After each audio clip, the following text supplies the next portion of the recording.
कोल्हापूर महानगरपालिकेच्या निवडणुकीत निवडून आलेल्या सर्व नगरसेवकांमध्ये 30% नगरसेवक गैरमार्ग अवलंबणारे असल्याचा आरोप शिवसेना उद्धव बाळासाहेब ठाकरे पक्षाचे जिल्हाप्रमुख रविकिरण इंगवले यांनी केलाय. खंडण्या गोळा करणं, हप्ते घेणं, खून, दरोडे, मारामाऱ्या, जागा बळकावणारे, TDR सम्राट आणि जुगार क्लब चालवणारे यांचा त्यामध्ये समावेश असल्याचं त्यांनी म्हटलंय.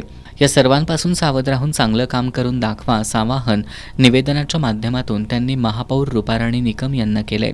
आलेले नगरसेवक सन्मान्य जे कोणी असतील ते, मी असं म्हणत नाही की सर्वच, किमान एक 25 ते 30% नगरसेवक ह्या सध्याच्या बॉडीमध्ये असे आहेत की ते चुकीच्या पद्धतीनं निवडून आलेले आहेत. हा आक्षेप माझा पूर्वीही होता, म्हणजे या निवडणुकीच्या वेळी, आत्ताही आहे. महापौर मॅडमना आम्ही हा वेगळ्या पार्लमेंटमधला फोटो दाखवला. याचं उद्दिष्ट असं की ह्या प्रकारचे किंवा अशा पद्धतीचे नगरसेवक कोणत्या वॉर्डातले आहेत हे तुम्हीच शोधा, हा या मागचा मूळ हेतू होता. अगदी अशा पद्धतीचे नगरसेवक ह्या महानगरपालिकेमध्ये आलेले आहेत. त्यांना कोण लँड माफिया म्हणतं, कोण खुनी म्हणतं, कोण 2 नंबर धंदेवाला म्हणतो, कोण त्यांना TDR चोर म्हणतं. अशा वेगवेगळ्या माध्यमातून आलेले नगरसेवक इथं आता एक 30% आहेत.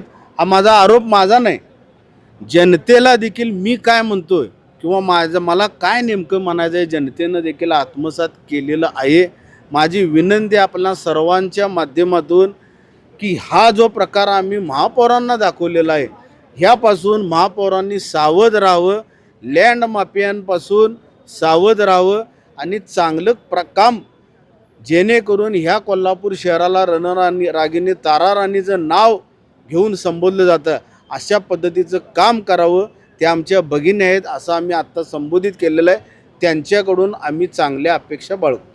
यावेळी शिवसेना ठाकरे गटाचे शहर प्रमुख सुनील मोदी, विशाल देवकुळे, महेश उत्तुरे, राजू यादव, सागर साळोखे, दीपाली शिंदे, अनिता ठोंबरे यांच्यासह इतर पदाधिकारी आणि कार्यकर्ते उपस्थित होते.